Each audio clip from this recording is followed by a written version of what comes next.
La caducidad de los proyectos es una particularidad que tiene el Poder Legislativo, que en lo personal yo no la acepto, esta facultad. Fíjese que varias veces se le imputan al Poder Judicial lentitud en sacar los fallos, algunos inclusive mucho tiempo, pero yo siempre a ese argumento le digo, miren, es cierto, la Corte Suprema, por ejemplo, no tiene plazo para resolver, y en algunos temas que quizás hay de situaciones políticas lo demora mucho, pero tiene una particularidad. Cualquier planteo que llegue a la Corte, uno sabe que tarde o temprano se va a pronunciar, porque tiene que pronunciarse, tiene obligación de pronunciarse. Esta situación no se da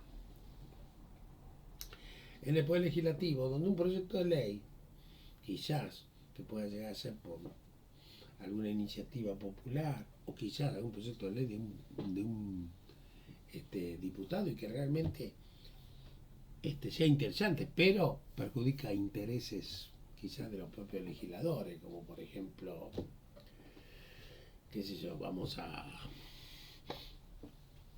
poner que la inmunidad de las inmunidades parlamentarias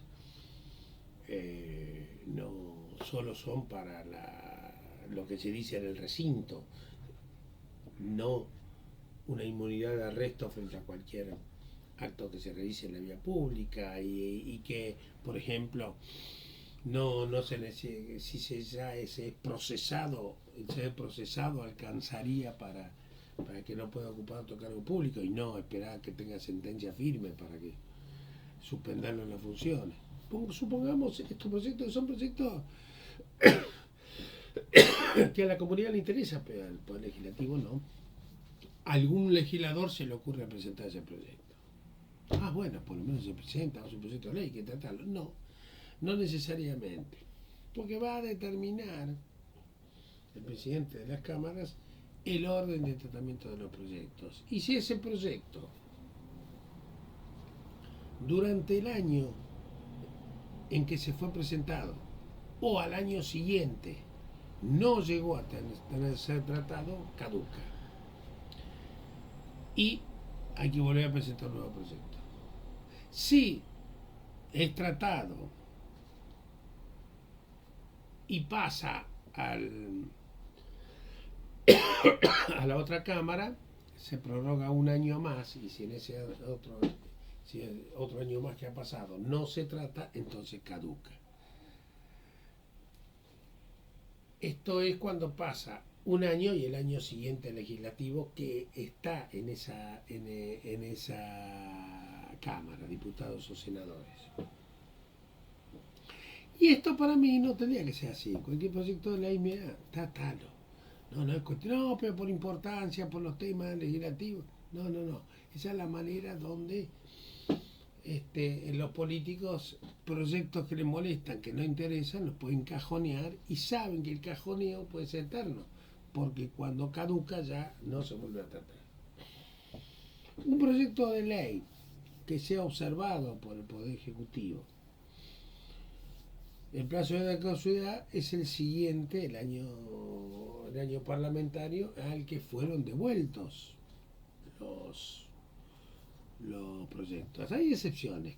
Hay proyectos que no caducan, como por ejemplo un proyecto de un código, un proyecto sobre un tratado con naciones extranjeras, un proyecto que envía el Poder Ejecutivo sobre previsiones presupuestarias para el pago de créditos que hay contra la nación, o reclamos particulares. Esos son los únicos que no caducan. Lo demás sí. Existen leyes secretas. No deberían, pero los hay. Inclusive el que estableció esa práctica fue en 1891 bajo la presidencia de Carlos Pellegrini. Carlos Pellegrini era el vicepresidente de Juárez Shellman y lo había reemplazado en la revolución de 1890. Creó el Banco Nación Argentina. Hubo una crisis económica muy fuerte que ameritó sanciones de leyes difíciles también para la nación, y ahí en ese tema se permitió la posibilidad de una ley secreta, y son proyectos que, si bien son debatidos por el Congreso, son debatidos en forma secreta y se promulgan y después se archivan, como para que la ley quede aprobada, pero siempre sea una ley secreta. No es práctica cotidiana, pero se ha hecho, y su primer caso fue en 1891 con la presidencia de Carlos Pellegrini. Ahora vienen los decretos de necesidad de urgencia, que es lo que habíamos dicho cuando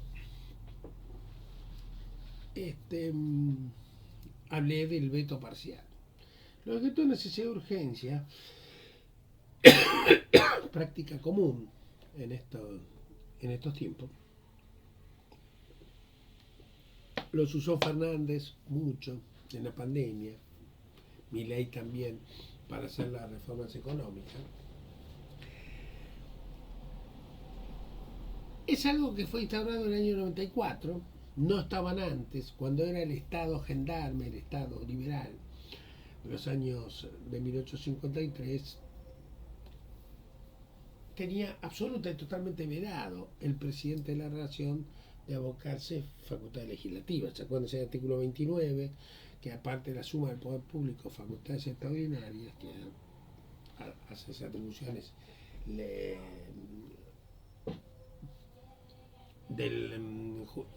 atribuciones judiciales o legislativas, era considerado la pena de los infames traidores a la patria.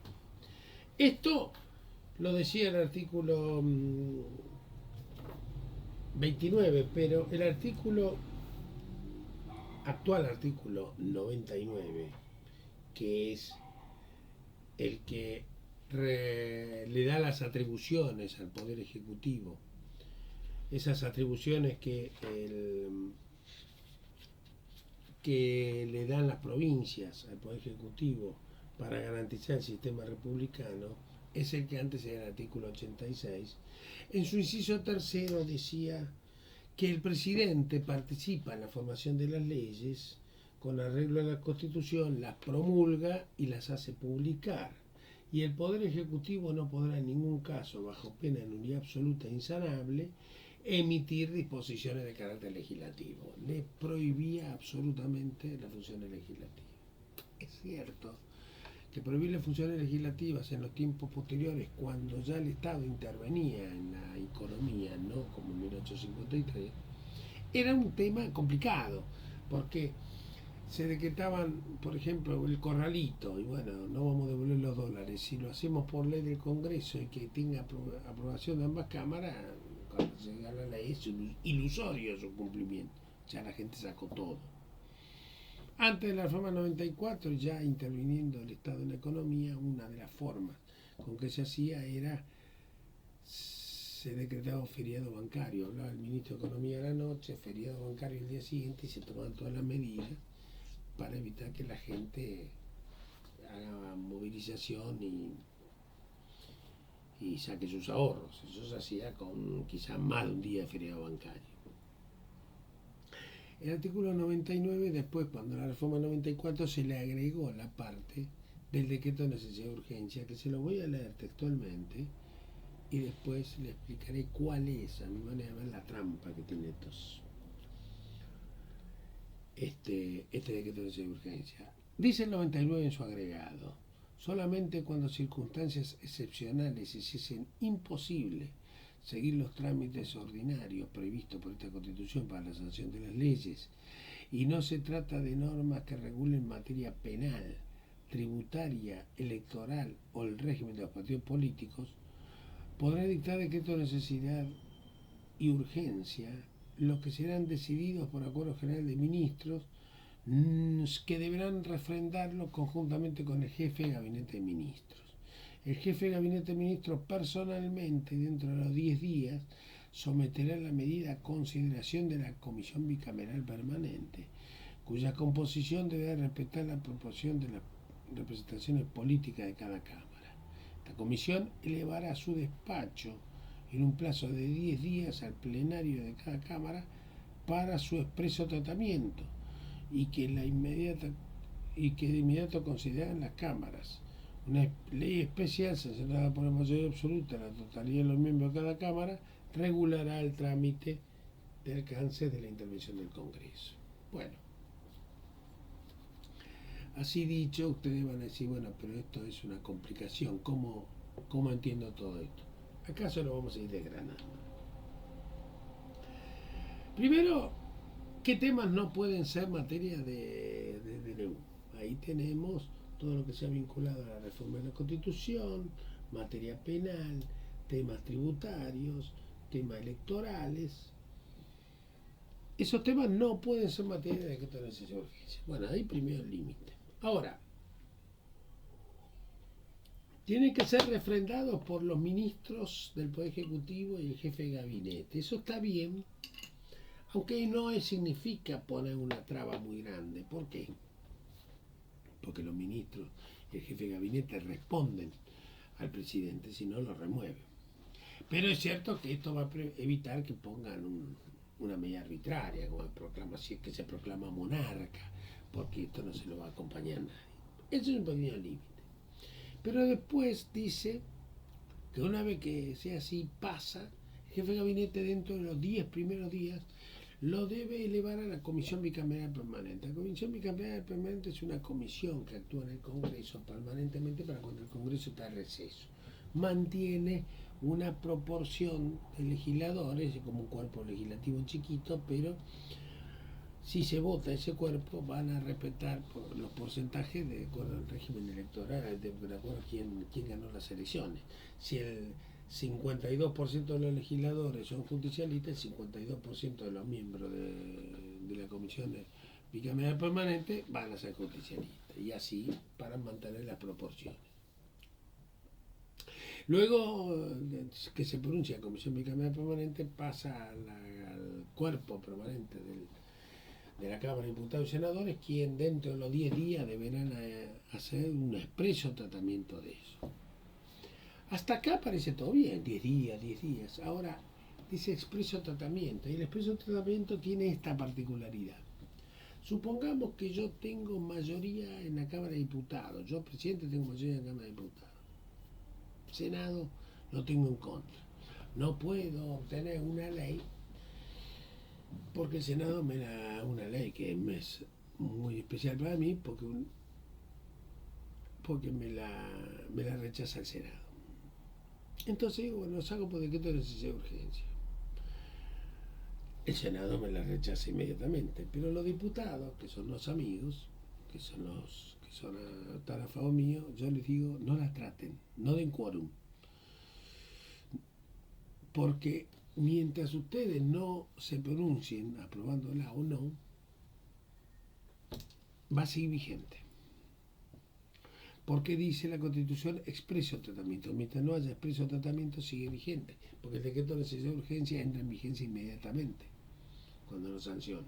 Después, todos la Comisión Bicameral Permanente, esos son las facultades que se tiene para dejar sin efecto, aprobar o no este tratado. Pero hasta tanto se vaya pronunciando el Congreso, entra en vigencia, por eso es una urgencia.